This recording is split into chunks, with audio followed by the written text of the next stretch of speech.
No se asuste con lo que oiga a continuación.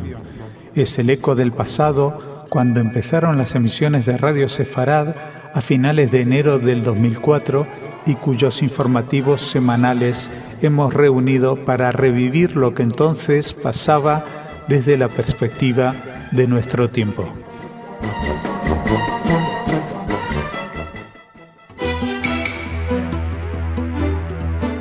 Señoras, señores, bienvenidos a nuestro espacio informativo. Ariel Sharon no ha muerto, está en coma, pero no ha muerto. Ha tenido un pequeño lapsus el primer ministro israelí, lo vamos a contar. Además les vamos a hablar evidentemente de Turquía, que ha decidido congelar relaciones militares, no comerciales, con Israel. Seguiremos con noticias un poquito más estimulantes que hablan de cooperación entre Israel y la Autoridad Nacional Palestina, y unas declaraciones de Abbas que ahora dice que las negociaciones solamente ellas pueden resolver el conflicto con Israel. Esto lo dice ahora, a 2 semanas de la declaración unilateral de independencia palestina en la ONU.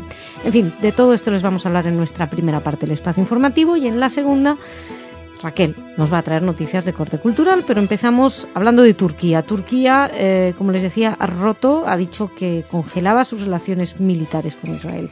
Ayer, y todavía hoy seguramente los medios somos así y nos abalanzamos a la primera noticia sin darle más vueltas.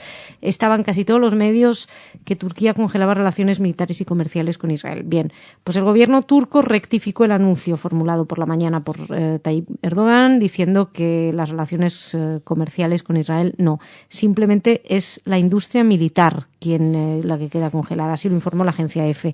Erdogan había advertido por la mañana que las relaciones comerciales con Israel serían congeladas en represalia por la negativa a pedir perdón por el ataque a la flotilla.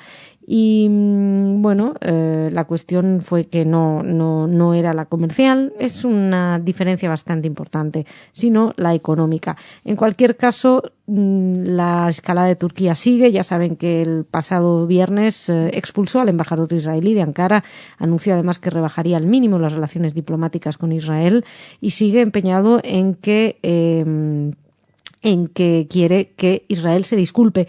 Es interesante porque está la cuestión del informe de la ONU, que si dice o no dice que Israel debe disculparse. El término que emplea la ONU en inglés es lament, lo que viene a ser lamentar. Eso no es apologize, que vendría a ser disculparse.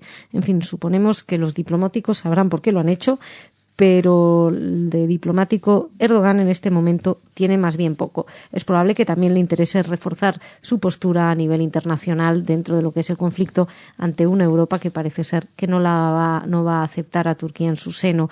En cualquier caso, seguimos hablándoles y vamos a intentar hablarles de cosas un poquito más estimulantes. Sin embargo, tengo que decirles que el presidente palestino Abbas dijo que, más allá del resultado de la votación de la ONU para el reconocimiento de un Estado palestino, las negociaciones de paz con Israel son ineludibles para resolver el conflicto de Medio Oriente, sea cual sea el resultado. Esto lo dijo en un encuentro con representantes del Movimiento Popular Palestina Lo Merece, y el encuentro con activistas se produce después de varias semanas de que los palestinos acudan a la ONU para pedir el reconocimiento, como saben, y el presidente de la autoridad destacó la importancia del papel de la sociedad civil y los movimientos populares para respaldar la votación. Palestina Lo Merece, estaban entusiasmados y reúne a jóvenes empresarios en Cisjordania que llevan a cabo sus desplazamientos al extranjero, una campaña de apoyo a la reivindicación de un Estado palestino. El tema es que ¿qué puede pasar después de la declaración de un Estado palestino? Porque recuerden que para ser un Estado uno tiene que reunir ciertos requisitos, y me temo que no muchos de ellos los reúne la Autoridad Nacional Palestina. A saber, tienen que tener fronteras definidas, no están estas definidas ya que tienen que negociarlo todavía con Israel, el mismo Abbas lo ha reconocido. Tiene que también tener un gobierno, una cabeza de gobierno. El problema es que hay 2 gobiernos, uno es Hamas y el otro es Fatah en Cisjordania. Por otro lado, tienen que tener una población reconocible. ¿Quién es ciudadano palestino? Ellos dicen que todos los descendientes de aquellos 700.000, 800.000 palestinos que salieron en el año 48, pero es que ahora son 4 millones, ellos dicen que son palestinos. ¿En base a qué se identifica la nacionalidad palestina? Los palestinos se van a levantar el 21 de septiembre y saldrán a comprar el pan y tendrán que volver a comprarlo con shekels. ¿Y qué efecto puede tener esto ante una población que a lo mejor está pensando que a partir del 20 de septiembre van a ser independientes? No, van a tener exactamente exactamente el mismo tipo de vida y esa frustración puede crear una violencia, y esto es uno de los grandes temas que teme Israel. En cualquier caso, sin duda alguna, seguiremos hablando de la independencia unilateral palestina. Y ahora les hablo de Netanyahu, que tiene muchas cosas en las que pensar, evidentemente. Está con las revueltas internas, que si Turquía, que si la declaración unilateral. En fin, el caso es que estaba en un discurso Netanyahu y dio por muerto a Ariel Sharon, que como saben fue compañero en el Likud, y que está en coma. Ariel Sharon está en coma desde el 2006. Netanyahu estaba tomando la palabra en un encuentro celebrado por una hija del ministro de Eli Yishai, que es ministro del Interior. Y en un momento de la intervención está hablando y dice que el único líder en los últimos 50 años que había reformado el mercado de vivienda era Ariel Sharon. Sea bendita su memoria, dijo. Enseguida se dio cuenta, se disculpó y deseó una larga vida a quien lo precediera en el cargo entre el 2001 y 2006. Y la verdad es que en la situación en la que está Ariel Sharon, pues es un poquito delicado. Pero bueno, esto sucedió. Y pues no íbamos a terminar con esto, vamos a terminar con algo que, como les decía, pues parece que hay más colaboración de la que nos venden. Israel ha explicado que espera fomentar la cooperación económica con la Autoridad Palestina y con otros vecinos de la región. Ahora mismo diría yo que no va a ser con Turquía, pero bueno, en el marco de una conferencia internacional celebrada en Tel Aviv y en la que participan cientos de hombres de negocios, diplomáticos y funcionarios de gobierno de más de 30 países. Lo que explicó el Silvan Shalom, que es viceprimer ministro, titular de Cooperación Regional, es que lo que se espera es que salga un mensaje positivo que conduzca a un desarrollo de proyectos en el futuro próximo. Según Shalom está convencido de que muchos de los participantes no conocen los planes de cooperación que ya existen y que ahora van a dar un paso al frente. Las relaciones han estado mermadas entre el 2000 y el 2005 por el conflicto, pero comenzaron a recuperarse en los últimos años, aunque aún, según explicaban, están lejos del verdadero potencial que le atribuyen los expertos debido a la polémica coyuntura política que las envuelve. Si ya saben que terminan diciendo todos los analistas que al final una verdadera potencia económica serán un Israel, un Estado palestino y una Jordania unidos en una especie de mini Unión Europea. No serían Unión Europea, pero bueno, pueden llegar a algún tipo de acuerdos. Y dejamos aquí esta primera parte del informativo y vamos ahora a hablar con Raquel, que está a punto de llegar.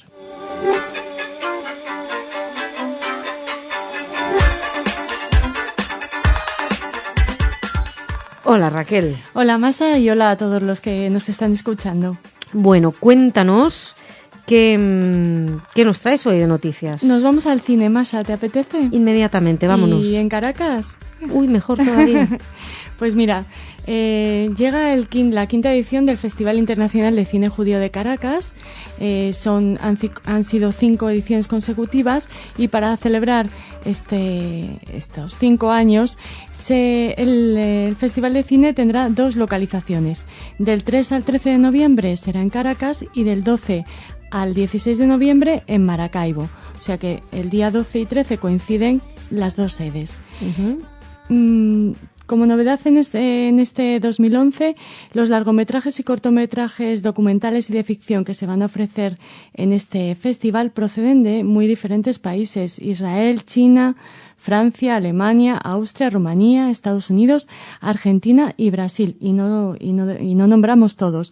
La gran mayoría de las cintas están fechadas en 2010 y han estado presentes e incluso han sido estrenadas en los más importantes festivales de cine judío del mundo, entre los que se cuentan, como saben, nuestros oyentes, Nueva York, Boston, Berlín, y citan aquí a Barcelona, el Festival de Cine Judío de Barcelona, que nos hace mucha ilusión que no esté que era tan entre los mejores festivales del cine judío del mundo. Como novedad en esta edición se presenta una película filmada y firmada por un venezolano, por Ricardo Corda, con su cortometraje Bellamente Esther, de 24 minutos de duración, que será proyectado junto a Abuelas y Nunca Más Extraños, de 40 minutos, que en 2011 ganó el Oscar como mejor corto documental. Bien. Si quieren más información, pueden acudir a la página web de este festival, www.festivaldecinejudio.caracas.com, y también pueden seguirles en Twitter, en @cinejudíoccs. Perfecto, muy bien. Y de Caracas regresamos a España. Perfecto. Y nos vamos a Béjar. Así que esta noticia que les vamos a comentar ahora seguro que alegra mucho a los Béjar, bejarano, que nos están escuchando seguro. La ciudad de Béjar, en Salamanca, acogerá la próxima semana las segundas jornadas de cultura judía bajo el título El judaísmo, una forma de vida. A partir del día 12 y hasta el 15 de septiembre, en el convento de San Francisco, se sucederán varias conferencias a cargo de profesores e investigadores de la materia, coordinadas por el director del Museo Judío, Antonio Avilés, y la profesora de la Universidad Complutense de Madrid, Yolanda Cox. Esta profesora es precisamente la primera ponente el día 12 y su conferencia girará en torno a los momentos claves del judaísmo práctico. El día siguiente, el 13, María Fuencisla García Casas de la Universidad de Salamanca tomará el relevo y presentará la conferencia Mujeres judías castellanas, entre la dicha y el drama de su cultura y su época. El 14, Ángeles Navarro de la Universidad Complutense de Madrid disertará sobre el tema la sociedad que se refleja en los textos literarios hispanohebreos, y las jornadas finalizarán con la ponencia de una conocida en Radio Sefarad, una gran experta, Raquel García Lozano, traductora de Amos Oz, entre otros, profesora de la Universidad Complutense de Madrid, que hablará sobre la irrupción de la mujer en la cultura judía tradicional. El horario previsto para estas conferencias será todos los días a las 8:15 de la tarde-noche. Para completar este ciclo de conferencias se ha pensado en otras dos actividades. La primera de ellas es una exposición de trabajos infantiles relacionados con la cultura judía. Los niños del campamento urbano de agosto han realizado varios trabajos que se podrán contemplar en el claustro alto de este convento de San Francisco, que es sede de estas jornadas. Y como broche final, que diría el clásico, se ofrecerá un concierto de música sefardí a cargo del grupo bejarano Ars Musical el viernes 16 de septiembre, también en el claustro del convento de San Francisco. Muy bien, me ha encantado lo de judaísmo práctico. Sí. ¿Eso existe? Existe todo tipo de judaísmo, Masha. Me ha sorprendido. Muchísimas gracias, Raquel. Señoras, señores, muchísimas gracias a ustedes también. Mañana más.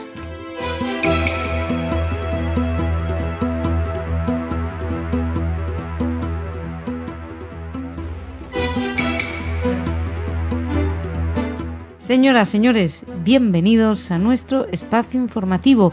Ehud Barak ha dicho que los adversarios saben muy bien por qué no deberían siquiera pensar en usar armas químicas. Se lo vamos a contar. También les vamos a hablar de la tolerancia de Israel a las manifestaciones palestinas, así como su intolerancia hacia los indignados. Y terminaremos contándoles la reunión del nuevo embajador de Israel, Alon Bar, con la ministra de Asuntos Exteriores. Todo esto en nuestra primera parte de informativos, antes de recibir a Raquel, que en la segunda parte nos va a hablar de noticias culturales. Pero les hablo de armas químicas para empezar. El ministro de Defensa israelí, Ehud Barak, aseguró el martes que los adversarios de su país, como les decía, saben muy bien por qué no deberían siquiera pensar en usar armas químicas contra Israel. Y lo hizo en referencia a unas declaraciones de un alto mando militar que había apuntado esa oportunidad. Barak explicó en una visita a los altos del Golán que también está convencido de que ninguno de sus enemigos se va a atrever a usar armas químicas contra Israel, ni ahora ni en el futuro. Explicó que no hay ninguna razón para que los enemigos inicien un conflicto a gran escala en Oriente Medio, en contra de lo que había advertido horas antes, como les decía, el responsable de la comandancia de retaguardia del ejército israelí, Eyal Eisenberg. En la misma línea se expresó además el jefe de área política y seguridad del Ministerio de Defensa, el general Amos Gilad, en declaraciones a la radio pública israelí, diciendo que no se está en una situación de guerra total, no hay tal panorama, no se le quita importancia a las amenazas, pero una guerra total no es como están las cosas en el terreno, sino todo lo contrario. Esto es importante escucharlo, tranquilizarse, sobre todo en un momento en el que estamos viendo que, por ejemplo, Egipto, que como saben rompió relaciones militares, comerciales con Israel, se está acercando más hacia, Turquía, que hizo esta ruptura, se está acercando ahora más hacia Egipto, que tampoco es que esté atravesando uno de los mejores momentos de su relación con Israel. Israel, por su parte, en otro orden de factores, ha declarado que a partir de ahora los soldados israelíes van a mostrar mucha más tolerancia con las manifestaciones convocadas por los palestinos, muchas más que en el pasado.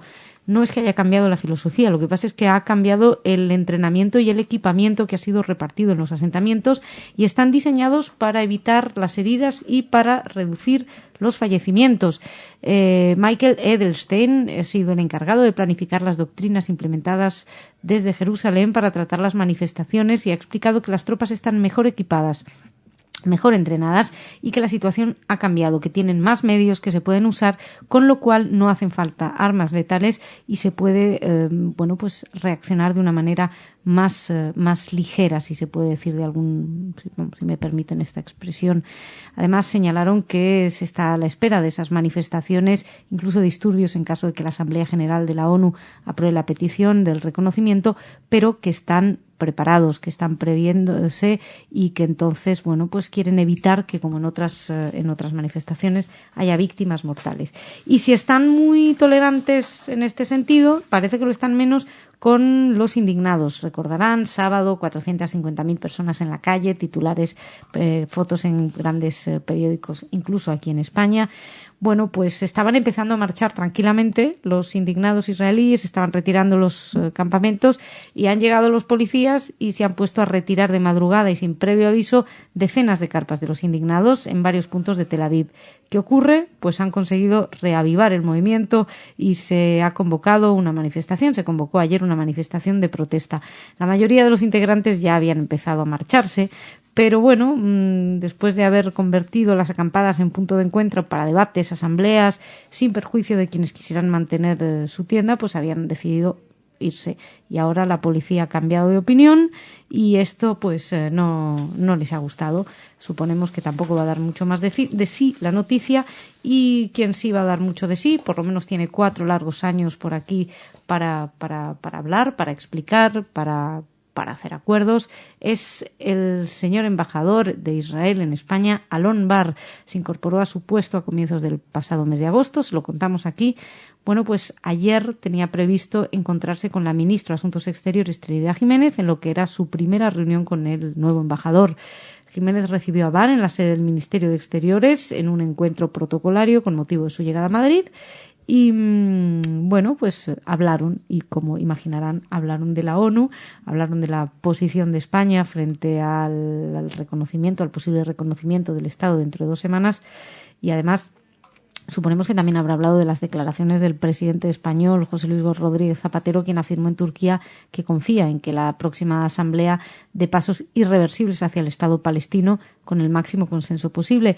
El problema es que la Unión Europea no se aclara, no están de acuerdo, no hay una sola voz, no se habla de una voz en la Unión Europea. Hay países como Alemania que están en contra, hay países como España que da la sensación de que ya se han lanzado al sí, y luego hay algunos que ni saben ni contestan y van dando señales absolutamente incomprensibles, más que incomprensibles, contradictorias. Es el caso de Francia, pero esto no sorprende de Francia, que tiene esta gran capacidad. Y dejamos aquí esta primera parte del informativo. Nos vamos ahora a hablar de cultura con Raquel.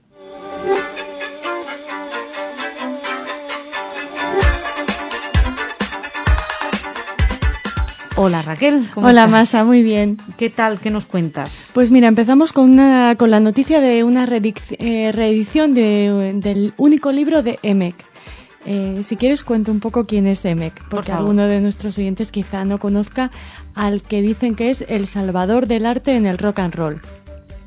Emek Golan, nació en Israel en 1970, tiene nacionalidad estadounidense, vive en Portland, en Oregón, y es el diseñador gráfico de carteles de conciertos más famoso de las últimas décadas.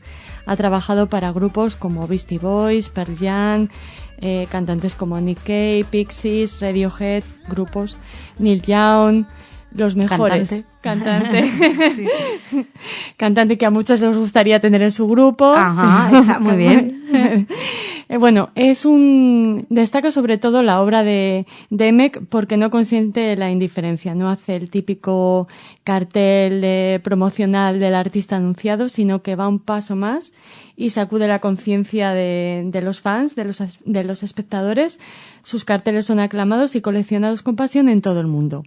No podemos tener uno de estos carteles que además estampa sobre superficies que van de la seda al aluminio, pero sí podemos tener este libro que recopila más de 3 centenares de obras de Emec y que edita Guingó Press. Es curiosa su historia porque él vendía sus carteles de mano en mano y ahora una de sus obras puede llegar a costar 2.500 euros. Pero él, muchos de sus trabajos los ofrece bajo la licencia Creative Commons, que no sé si sabes que es, tú puedes utilizar la obra del artista siempre que cites la procedencia y siempre que no lo utilices con fines lucrativos. O sea, nosotros podríamos tener en Radio Sefarad un cartel de Emec siempre que digamos que es suyo y que no lo usemos con fines mercantilistas, que nunca lo hacemos con nada. Pues vamos a pedirle un cartel a Emec. Continúo, si te parece. Me parece. Con una exposición. Pasamos de la obra gráfica de Emec a una exposición fotográfica, Los sefardíes de Oriente, imágenes de un mundo perdido, que les sonará a nuestros oyentes porque ya se expuso en Casa Sefarad Israel. En este caso viaja y del 2 al 18 de septiembre estará en el Museo de Jaén.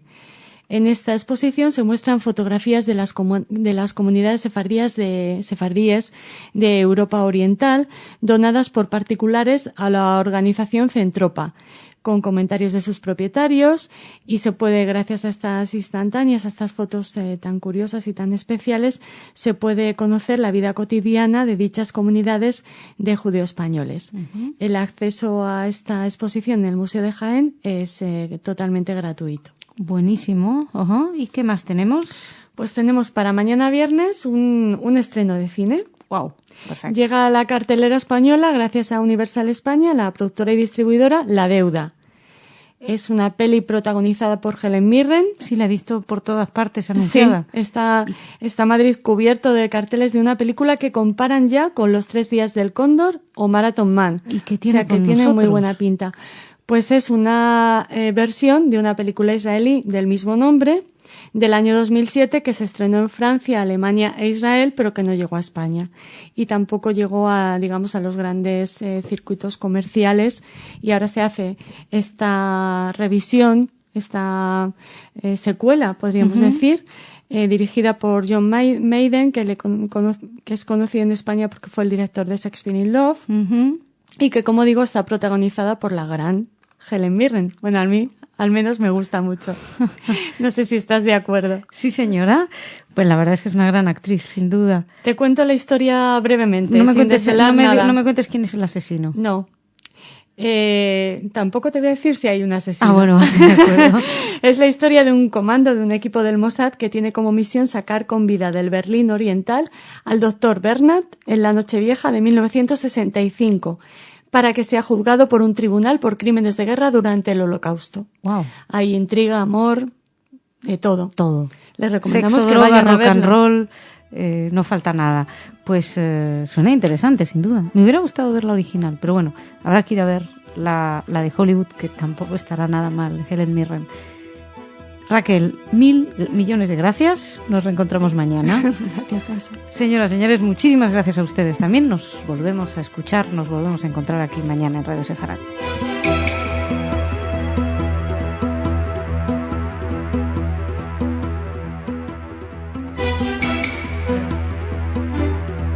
Señoras, señores, bienvenidos a nuestro espacio informativo. Como todos los viernes, le digo, no vamos a hablar de Israel. Para eso tenemos nuestro especial desde Israel, donde nuestro corresponsal Salem Ergi nos cuenta cómo están las cosas en la zona. Nosotros aprovechamos este viernes para echar un vistazo a la situación de las juderías alrededor del mundo y a la situación del antisemitismo en muchas ocasiones. Y hoy les traemos desde un pueblo italiano que quiere dedicar una calle a Rommel hasta una pancarta con una inscripción donde podemos leer Feliz Holocausto, pero no se preocupen, terminaremos con noticias más estimulantes donde vemos cómo Polonia repudia los gestos antisemitas, los actos, y Suecia subsidia la protección de sinagogas. Y todo esto será en nuestra primera parte del informativo. En la segunda Raquel nos va a traer noticias de corte cultural. Pero como les decía, empezamos hablándoles de ese pueblito italiano. La Junta Municipal de Villavate, en Sicilia, ha aprobado un documento con el que se estipula recordar al general que se suicidó debido a las sospechas de que conspiraba contra Hitler. Lo llamaban el zorro del desierto, escribía el diario El País, por su gran habilidad estratégica como comandante de las tropas alemanas en el norte de África. Erwin Rommel, 15 de noviembre de 1891 fue la fecha de su nacimiento. Murió el 14 de octubre del 44. Bueno, pues fue uno de los más famosos mariscales del ejército nazi y la cuestión es que pronto puede ser el nombre de una calle de la pequeña aldea italiana de Villavate, en Sicilia. Así lo desvelaba el diario La República ayer, que explicaba que la Junta, presidida por el alcalde del pueblo, Gaetano Di Chiara, gobierna una mayoría de derechos, pues hace unos días publicó un documento en el que establecía qué personajes eran dignos para dedicarles a una calle de la ciudad, del pueblito. Bueno, pues entre los nombres de 4 exalcaldes de la ciudad aparecen los de Manfred von Richthofen, y era el barón rojo, o sea, también lo mismo, y Erwin Rommel, general alemán, tal lo que ellos dicen es general alemán que se suicidó debido a las fuertes sospechas de que estuviera involucrado en el atentado contra Hitler del 44. Bueno, pues vamos a ver. En cualquier caso, el concejal de Villavate dijo que no se lo podía creer y que el ayuntamiento se había olvidado de un soldado de Villavate capturado durante la campaña de Rusia, deportado al campo de Altengrabau, por el que Retallo, este soldado, llevaba tiempo pidiendo una calle. Y que Rommel, que fue jefe de seguridad de Adolf Hitler, pues tenga una calle en Italia, queremos creer que va a indignar a más de uno. Y suponemos que también ha indignado a más de uno esta pancarta en una aldea alemana, en Jamel, que tiene muchas relaciones con la extrema derecha, sobre todo cuando llegan las elecciones. Bueno, pues una periodista encontró una parrilla preparada para carne en la que estaba escrita la frase «Feliz Holocausto». Se preguntaba si era una broma de pésimo gusto o un nuevo símbolo de una comunidad que perdió totalmente el rumbo. Jamel no es la primera vez que se habla de ella. Es un pueblito alemán cerca de Wismar, al sudeste de Mecklenburg, y se saluda con el brazo en alto en las calles, hay entrenamiento de tiro en los bosques cercanos y se persigue, dicen, a cualquier forastero que intente acercarse al lugar. Es una aldea descuidada, una localidad que se transformó en el símbolo tenebroso de la creciente ideología nazi. La periodista llegó hasta ahí, a pesar de saber que era un sitio un poco espantoso, y se asombró cuando vio esta pancarta. Es una propiedad donde estaba esta pancarta de del partido de extrema derecha, del Partido Nacional Democrático, y estaba incluso una bandera del antiguo Reich alemán con los colores rojo, negro y blanco, y lo que es sorprendente porque yo tengo entendido que es ilegal. En cualquier caso, Alemania está francamente también dando señales de peligrosas. También hace poco teníamos la noticia de un joven de 15 años que fue gravemente herido y tuvo que ir a un hospital porque al parecer fue salvajemente golpeado a gritos de judío, jodido, judío, por parte de una serie de jóvenes que fueron detenidos y que al parecer eran musulmanes. Así que como no queremos quedarnos con idea de antisemitismo simplemente de las cosas que van mal, queremos también enfocarnos en cosas que van un poco mejor. Muchas veces nos quejamos de Polonia. Bien, pues en este caso el presidente de Polonia, Komorowski, ha sido absolutamente claro y se disculpó por el rociado de esvásticas y de consignas ofensivas en el famoso monumento del que ya hemos hablado aquí en varias ocasiones, que fue vandalizado y que homenajeaba la memoria de los judíos que fueron asesinados durante la Segunda Guerra Mundial. Komorowski dijo en Polonia que si hubiera tratado de una mera estupidez o un acto de inmadurez, bueno, pues igualmente se habría que rezar para la sensibilidad humana. La sensibilidad cristiana dice que también se expresa en el hecho de que somos capaces de decir una y otra vez, por ello con profundo respeto, que lo lamentamos. No creo, dijo, que estos individuos representen a la sociedad polaca, pero el hecho cometido en sí es un desafío para Polonia. Así lo dijo el rabino Michael Szudrich, el gran rabino de Polonia, en una entrevista telefónica que le hicieron con respecto a esta cuestión. Y terminamos en Suecia diciéndoles que el gobierno sueco ha aprobado una partida de $622.000 de su presupuesto para aumentar la protección de las sinagogas en el país. El subsidio para el año 2012 está destinado al pago para efectivos policiales, aunque podría ser destinado a la adquisición de cámaras de seguridad. El importe autorizado será para aumentar la protección y reducir el daño contra la minoría judía, así lo explicó el portavoz del ministro de Integración, Erik Ullenhag.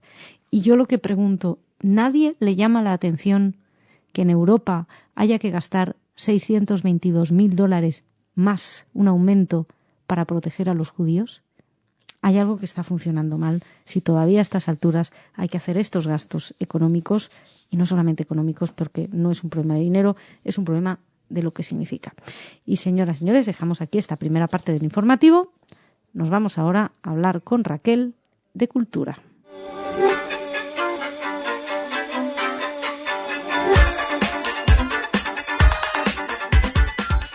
Raquel, ¿cómo estás? Hola, Masa, muy bien. Hola a todos nuestros oyentes. Bueno, cuéntanos qué nos traes. Pues vamos a cruzar los dedos para desearle suerte a la única película israelí a concurso de la Mostra de Venecia, The Exchange, el intercambio, una historia sobre las dudas y las posibilidades de la libertad, dirigida por Eran Colirin. Es una película que ha provocado división de opiniones, como dirían en los toros, en Venecia, porque ha cosechado tanto ovaciones como abucheos, a partes iguales, en su primera proyección. En la película se nos muestra el cambio de Oded, un profesor universitario que lleva una vida perfectamente ordenada y rutinaria hasta que le sucede algo que no contamos, por si en algún momento llega a España y podemos verla en nuestros cines, a España o a cualquiera de los países desde donde nos oyen. Bien. Destacar que ha sido muy hábil Eran Colirin, y en la presentación de la película ha dicho que la película se inspira en el cine italiano y más concretamente en Blue Up de Antonioni. Estamos en Venecia, no lo olviden, así que ha sido muy hábil en la rueda de prensa. Dice que especialmente el final es una referencia directa a Antonioni, que indicó divertido, dicen del director. ¿Antonioni divertido? No. Ah. El director israelí, bien. Eran Colirin, de una manera ingeniosa y divertida, afirmó que Italia tiene estilo, mientras que en Israel no hay ningún estilo ni fuerza. Es tan solo un sitio de supervivencia. No sabemos si está hablando de estilo en moda, de estilo en vida o de estilo cinematográfico. Pues muy gracioso al muchacho, no lo veo. Me parece a mí... Es que a mí Antonioni me aburre. Lo siento, yo sé que queda muy inculto decir esto, pero bueno. ¿Qué más tenemos? Seguimos de festivales de cine, bien. En este caso en España, en el Festival de Cine de Ourense, en Galicia, hay también participación israelí, con una película, I Shot My Love, del realizador israelí Tomer Heyman, que es un poco el Pedro Almodóvar israelí. Uh-huh. Y también está la israelí Rona Sofer con su película Love Dafka. Así también a ellos también les deseamos muchísima suerte. Bien, ¿qué más? Seguimos con la gran pantalla. Pero todo es cinematográfico, sí, ¿eh? Y nos vamos al Festival de Cine de Toronto, en Canadá, que es el más grande de Norteamérica. Déjame que adivine, alguien cuyo cine se basó en algún cineasta canadiense. No, pero... seguro que, no conocemos las palabras que han pronunciado en rueda de prensa los directores de los que vamos a hablar. Seguramente si hay algún realizador canadiense muy conocido que puede inspirar el cine de estos directores, que no son israelíes, perdóneme, sino judíos. Chantal Akerman llega al Festival de Cine de Toronto con su película Almayers Folly, basada en la novela de Joseph Conrad. Uh-huh. Y luego está al fin la película de Agnieszka Holland con In Darkness, una película que imaginamos dura porque la trama se centra en los judíos que se escondían en las alcantarillas de Polonia durante la Segunda Guerra Mundial, para escapar de la deportación a los campos de exterminio. Para poner una nota un poco más frívola y alegre a esta noticia sobre el Festival de Cine de Toronto y la participación judía en él, les contaremos, así en plan cotilleo, que sobre la alfombra roja estará nada más y nada menos que Rachel Weisz. Perfecto. Que esa sí te gustará. No será como Antonioni, espero. Que no sé quién es. ¿No sabes quién es? No sé quién es. Pues la protagonista de la película del jardinero fiel. Ya. La protagonista de la película de Amenábar, que no recordará cómo se llama. La de Ágora. La de Ágora. No la he visto. Bueno, estoy quedando fatal. Bueno, lo siento, es una actriz. Entre que no me gusta Antonioni y que no sé quién es esta chiquita. Sí, la has visto 1000 veces, Masha. Bueno, pues es probable. Es una actriz inglesa judía, Rachel Weisz, como su propio nombre indica. Pues no sé muy bien, no creo que no la he visto. Bueno, a lo mejor la he visto. En fin, en cualquier caso, Raquel... Seguimos, Masha, con una última nota, una noticia por adelantado. La editorial cordobesa El Olivo Azul traerá por primera vez a España una obra de Henrik Gimberg. Será la primera vez que este autor, referencia en la literatura de la Shoah, será publicado en España en castellano. Perfecto. Les hablaremos pronto de esta obra. Muy bien, pues muchísimas gracias. Shabbat Shalom. Shabbat Shalom. Señoras, señores, muchas gracias a ustedes también. Shabbat Shalom. Volvemos la semana que viene con más noticias, pero hasta entonces ya saben que seguimos en Radio Sefarad.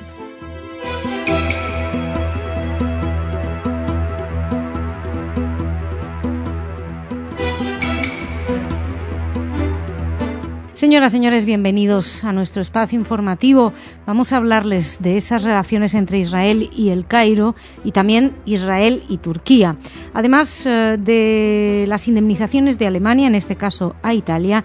Y terminemos con una noticia que traía el diario El Mundo ayer sobre Günter Grass. Todo esto en nuestra primera parte del espacio informativo.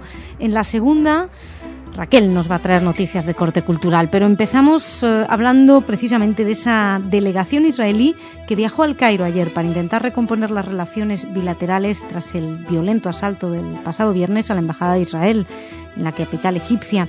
Egipto e Israel ya han expresado el deseo de recuperar la normalidad en sus actividades diplomáticas después de que el enviado israelí tuviera que volver a casa para escapar de ese ataque.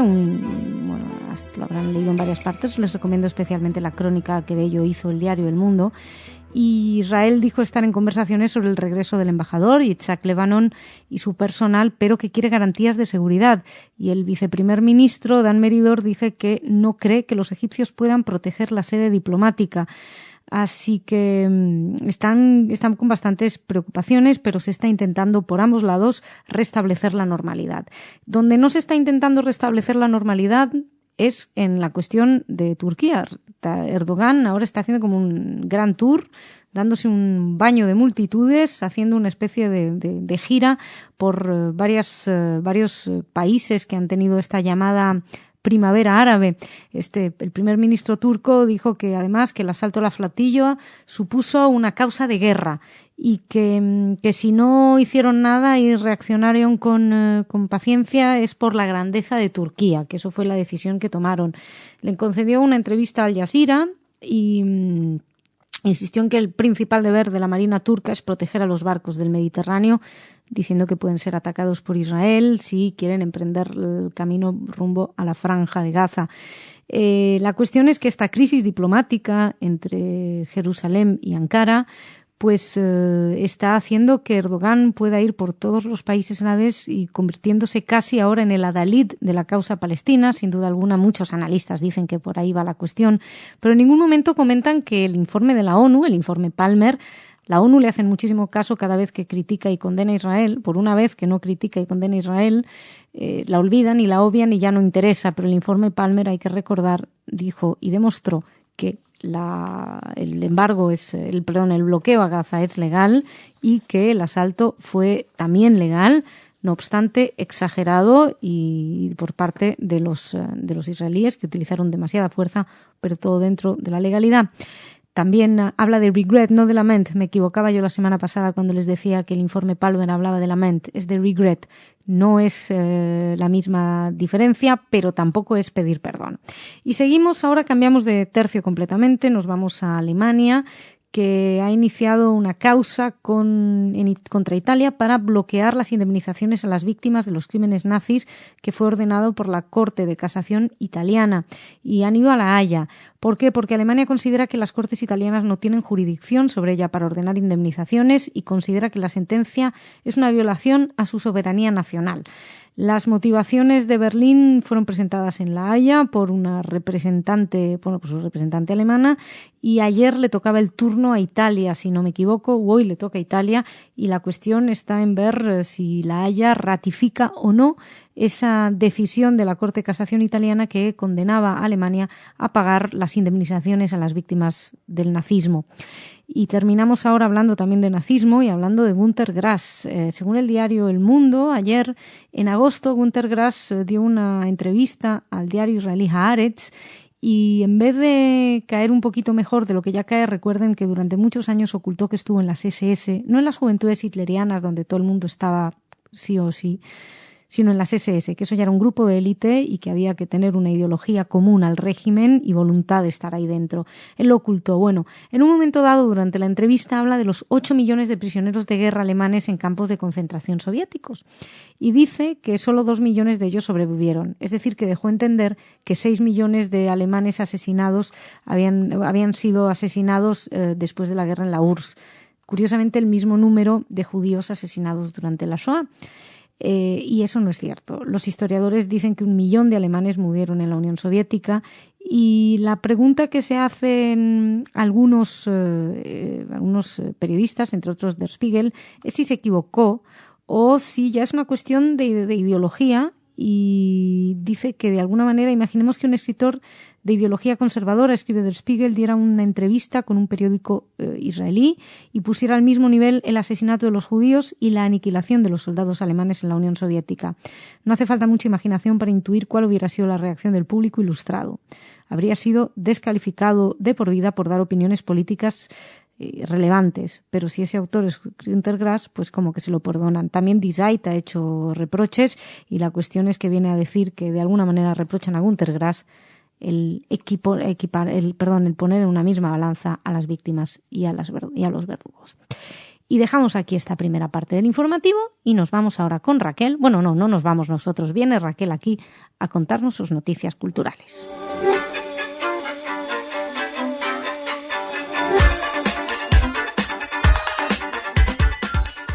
Raquel, bienvenida. Hola Masa, hola a todos los oyentes. ¿Cómo estás? Bien, preparada para contaros las noticias culturales que nos llevan en primer lugar a Uruguay, a la comunidad israelita del Uruguay, que organiza desde ayer hasta el 21 de septiembre la primera semana de arte y Shoah.